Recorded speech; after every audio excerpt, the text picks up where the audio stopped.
Atnāc, paskaties. Tikko mēs uztaisījām Component Protection, izmantojot speciālu tūli. Šī gadījumā problēma bija ar to, ka viņš vienkārši, nespēlē mūziku, jeb spēlē tikai viena durvis.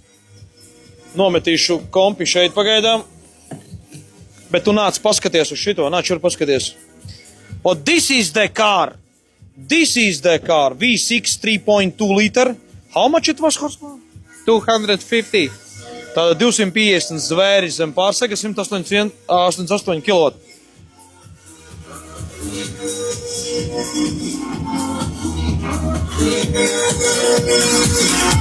Tā.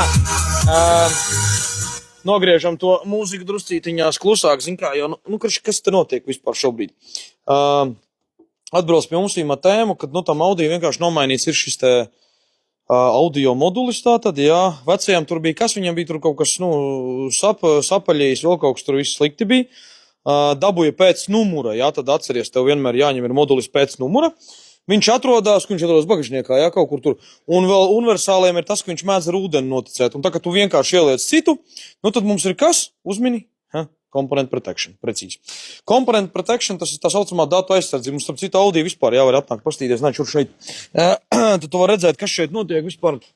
Ir tā, kad rekur instrumentu panelis, ja tu viņu nomaini, Component Protection save uz paneli. Ja tu te kaut ko nomaini, klimatu nomaini, ja, starp citu, ja tev ir ar šiem te roksvirām, ja, vecā versija, mēs tev varam piedāvāt, ielikt jau ar stikliņiem, jau tas, kur tur spīd un laistās nākamā versija, un arī uztaisīt Component Protection. Kārba te manuālā nav Component Protection, bet ja automāts, tev būs Component Protections, ja? Tāpēc šī gadījumā Audi ir tā lieta, tātad gan arī dzinēja vadības bloks, stūras bloķētājs. Nomainīt nevar neko absolūti, ja? Šī gadījumā tur var pastīties bagažniekā, jā, iekšā, kur viņš tur ir iebāsts. Un, viņu neredzēšu tagad, jā, bet, tātad viņš ir kurā pusē, labā vai kreisā šitam ir? Šitam iznāk kreisajā pusē, šeit viņš tur otrā pusē, un tad, kad ir universāls, tad ir vispār tā, ka tev pa universālu šeit tas ūdens tek pa augšu, bet ūdens arī bija virsū, ja kaut kāds paliekas.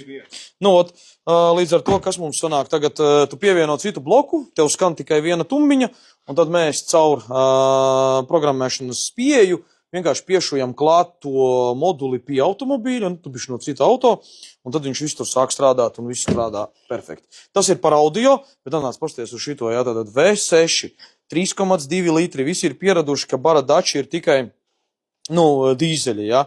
Tu bišķi 2-litrīgie dīzeļi, 2-litrīgais dīzels, tas tur tā. V6 3-litrīgie, jā, tie kilovati arī tur ir 160 un visādas versijas ir. Šī gadījumā mums ir V6 tīrradnis 3,2 ar atmosfēris